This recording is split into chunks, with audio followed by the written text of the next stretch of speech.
एक बार पुनः प्रणाम और हार्दिक अभिनंदन। आप जुड़े हुए हैं विश्व शांति दर्शन से, जिसके माध्यम से आपके लिए हम विज्ञान, अध्यात्म और विश्व शांति से जुड़े हुए वीडियोस का निर्माण करते हैं। चैनल के अधीष्ट हैं विश्व शांति के पुजारी, विश्व शांति के उपासक, विश्वधर्मी प्रोफेसर डॉक्टर विश्वनाथ कराड़, जिन्होंने हाल ही में अमेरिका की ब्रिंघम यंग यूनिवर्सिटी ने डीलिट की उपाधि से अलंकृत किया है। आप सुन रहे हैं महाभारत काल की कुछ अनकही और कुछ अनसुनी कहानियां।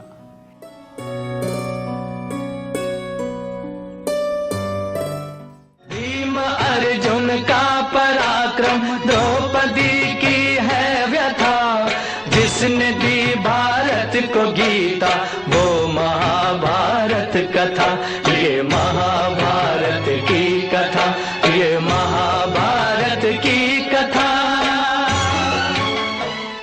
पिछली बार आपने जाना कि किस प्रकार अस्वस्थ और बीमार अग्निदेव को उपचार के लिए ब्रह्मा जी ने उन्हें खांडव वन को जाकर जलाकर राख करने के लिए कहा था। इस वन के जीव जंतु ही अग्निदेव की औषधि थे। जब अग्निदेव ने खांडव वन को भस्म करना चाहा तो इंद्र और वायुदेव ने वर्षा करके अग्निदेव के इरादों पर पानी फेर दिया। तब अग्निदेव श्री कृष्ण और अर्जुन से खांडव वन को जलाने की मदद मांगने पहुंचे।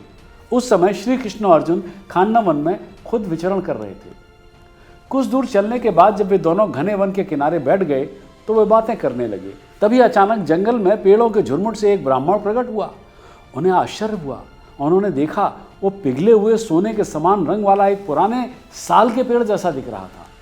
उसकी दाढ़ी और बाल चमकीले पीले थे। वो सुबह के सूरज की तरह चमक तो रहा था। उसकी दोनों आंखें कमल के पत्तों के समान थीं और उसका शरीर सुगठित और शक्तिशाली भी था। जैसे ही आग की तरह चमकता हुआ वो ब्राह्मण उनके पास आया तो कृष्ण और अर्जुन ने खड़े होकर उसका अभिवादन किया। गूंजती हुई आवाज में ब्राह्मण ने कहा, मैं जानता हूं कि आप दोनों सभी पुरुषों में सबसे अग्रणी हैं। मैं खुद एक पेटू ब्राह्मण हूं जो बहुत खाता है, इसलिए मैं अपना भोजन मांगने आपसे संतुष्ट होने के लिए आपके पास आया हूं। कृष्ण और अर्जुन ने दोनों हाथ जोड़कर ब्राह्मण से पूछा कि उसे क्या भोजन चाहिए। ब्राह्मण ने उत्तर दिया, मैं साधारण भोजन नहीं खाता, मैं अग्निदेव हूँ। कृपया इस खांडव वन को जलाकर मेरी मदद करो। 12 वर्षों तक राजा श्वेतकी के हाथों यज्ञ की अग्नि के कुंड में लगातार घी पीने के कारण मैं बीमार हो गया हूँ।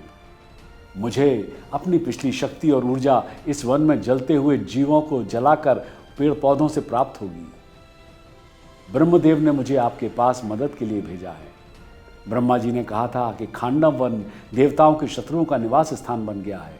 वहाँ के राक्षसों, सांपों और अन्य प्राणियों की चर्बी ही मेरी औषधि है। जब इस जंगल के सभी प्राणी जलकर राख होंगे तभी मैं स्वस्थ हो पाऊंगा। मैंने खांडव वन को भस्म करने की लाख कोशिश की है, लेकिन इंद्र और वायु ने लगातार बारिश और हवा से मेरे प्रयासों को विफल कर दिया है, क्योंकि इस वन के कुछ निवासी उनके मित्र हैं। इसलिए कृपा करके खांडव वन को जलाने में आप मेरी मदद करें। कृष्ण और अर्जुन ने अग्निदेव की सहायता करने का फैसला किया। जब खांडव वन जलाया जा रहा था तब इंद्र ने अर्जुन पर अपने वज्र से हमला भी किया, ऐसा माना जाता है। लेकिन अर्जुन और कृष्ण ने उस भीषण युद्ध में सभी देवताओं, गंधर्वों और असुरों को हरा दिया और पूरे खांडव वन को जलाकर राख कर दिया। केवल 7 प्राणियों को छोड़कर सभी अग्नि को भस्म हो चुके थे। जो प्राणी आग से बच गए थे वे थे तक्षक नामक नागराज का पुत्र अश्वसेन, 5 पक्षी भी थे और दैत्यराज मायासुर। वन में सारे नाग राजा तक्षक के नेतृत्व में रहते थे। जब वन में आग लगी तब नागराज तक्षक भी वहां नहीं थे, लेकिन तक्षक का शक्तिशाली पुत्र नागपुत्र अश्वसेन वहां मौजूद था। अर्जुन ने तक्षक की पत्नी अश्वसेन की मां का वध कर दिया, मगर अश्वसेन बच गया और भाग निकला। कालांतर में ऐसा माना जाता है कि अपनी मां की मृत्यु का बदला लेने के लिए अश्वसेन ने कुरुक्षेत्र युद्ध के दौरान कर्ण के एक विशेष बाण पर खुद को रखकर अर्जुन को मारने का प्रयास किया था। राजा तक्षक ने बाद में अभिमन्यु के पुत्र परीक्षित की मृत्यु का कारण बनकर अपने रिश्तेदारों की मौत का बदला भी लिया था।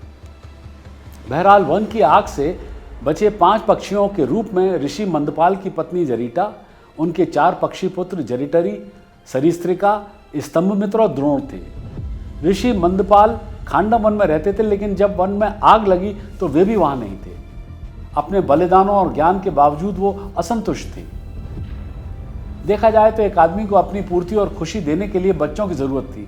उन्होंने शारंगक पक्षी जरीटा से शादी की, जो उनकी दूसरी शादी थी, जिससे उन्होंने 4 बच्चों को जन्म दिया। जब खांडव वन में आग लगी तो ऋषि मंदपाल की पत्नी जरीटा ने असहाय होकर अपने पंख फड़फड़ाए। उसके बच्चों के भी पंख अभी तक विकसित नहीं हुए थे।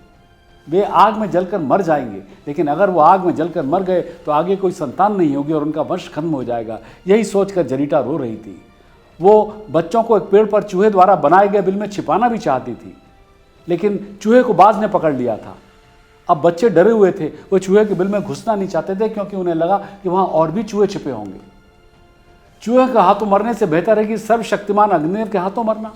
जरीटा अपने भाग्य पर दुखी होकर बच्चों को वहीं छोड़कर अपने लिए सुरक्षित स्थान ढूंढा और उड़ गई। जंगल में लगी आग को देखकर मंदपाल जरीटा की तलाश में वापस आया और उसने देखा कि जंगल की आग बुझने के बाद पक्षी चमत्कारिक रूप से सुरक्षित बाहर आ चुके थे, उसके बच्चे। उधर खांडव वन की अग्नि से जीवित बचाया दैत्यराज मायासुर ने पांडवों के सामने समर्पण कर दिया और बदले में पांडवों को धनुष, बाण, तलवार आदि उपहार भी दिए। भीम को तो उसने वक्रोडर नामक एक गदा दी थी, जो बाद में भीम के बहुत काम आई युद्ध में। महाभारत के कुछ संस्करण में कहा जाता है कि दैत्यराज मायासुर ने अर्जुन को भी गांडीव धनुष दिया था उपहार में। कहाँ तक ये सत्य है मालूम नहीं। पांडवों ने दैत्यराज मायासुर और विश्वकर्मा की मदद से जले हुए खांडव वन के ऊपर इंद्रप्रस्थ नाम का एक नगर बसाया, जो माना जाता है कि स्वर्ग से भी सुंदर था। मायासुर ने मायासभा नाम का एक भव्य महल बनाया, जहां पांडवों ने रासु यज्ञ करने की तैयारी की और कौरवों को भी न्योता भेजा गया। कहते हैं कि इस मायावी महल में दुर्योधन जल और थल में भेद नहीं कर पाया और पानी में गिर पड़ा। द्रौपदी ने जब यह देखा तो वो खिलखिलाकर हंस पड़ी और जल में पड़े हुए दुर्योधन को देखकर कहा, अंधे का पुत्र अंधा ही होता है। माना जाता है कि पांचाली के इस एक वाक्य ने महाभारत के युद्ध की नींव डाल दी थी। तो बस खांडव वन की कहानी भी अब होती है समाप्त। अगली बार आपसे भेंट होने पर फिर प्रस्तुत करूंगा ऐसी ही कोई महाभारत की अनकही और अनसुनी कहानी। तो मैं भी लेता हूं आपसे विदा। सब्सक्राइब कीजिए, साझा कीजिए और विश्वास बनाए रखिए विश्व शांति दर्शन में।